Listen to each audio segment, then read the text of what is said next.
So some version of involuntary confinement is necessary in our society. That simply is the fact of the matter. We had involuntary confinement up until the 1960s and 70s, at which time we faced this deinstitutionalization because of exposure of abuse. We also had good advances. We had the development of psychiatric drugs that helped a lot of these people be able to manage their lives, even when facing these serious mental health issues.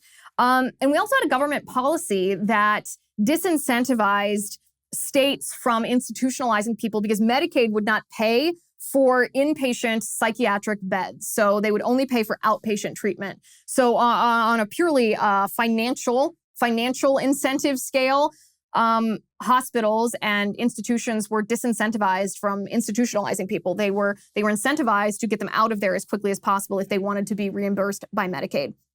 So what happened in the face of this is the number of psychiatric beds, public psychiatric beds in the United States dropped by over 95% between the years 1955 and 2016.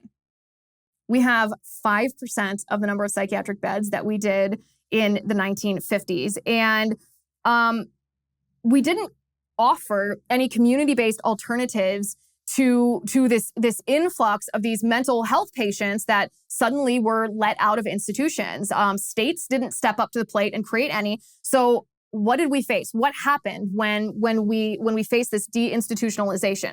Well, Amy Swearer at the Heritage Foundation did a deep dive, a research study into this, and what she found is truly shocking.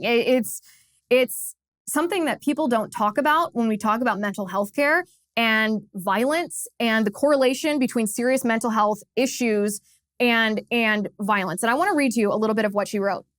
She wrote, several studies have found that having fewer psychiatric beds is associated with higher crime rates, including for violent crimes such as murder and assault.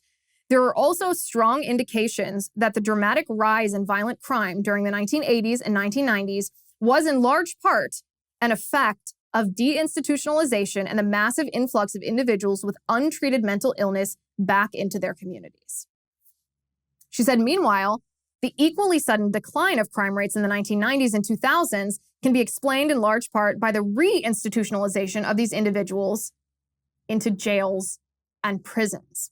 One study, she says, regarding the relationship between serious mental illnesses, we're talking bipolar disorder and schizophrenia. We're not talking about everyday anxiety and depression. She said, one study concluded that once gender, age, socio-demographic, and socioeconomic status are taken into account, the overall risk for physical assault is generally estimated to be 3 to 5 times higher for those with major mental illness than that of the general population.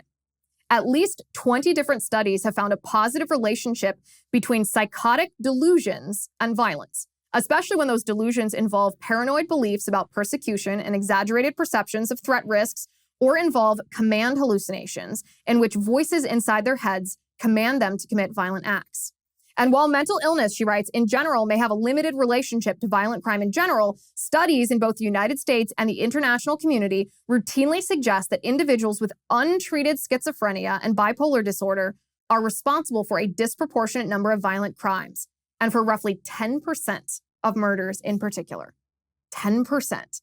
That number floored me. She said, although it's estimated that only 1 in 300 persons with schizophrenia will kill someone, research suggests that individuals with schizophrenia commit homicide at a rate 20 times greater than that of the general population. 20 times greater. And yet we just ignore this. We maybe did something that we felt was necessary in the 1960s and 70s, given the abuse in these mental institutions. But what did we offer instead? Nothing. We offered nothing instead. We offered this cultural narrative that encouraged us to destigmatize mental illness, which is fine if you're talking about somebody's willingness to tell a doctor or to tell a family member or to tell a friend, hey, I'm anxious. Hey, I'm depressed. Hey, I hear voices in my head. I need help. I need medical care. And maybe people were afraid beforehand to say that because they thought that they would be judged. And so lessening some of the stigma in that area or opening a line of communication is very different than what's happened. What's happened is we have, quote unquote, normalized these very serious mental illnesses like serious bipolar disorder and untreated schizophrenia.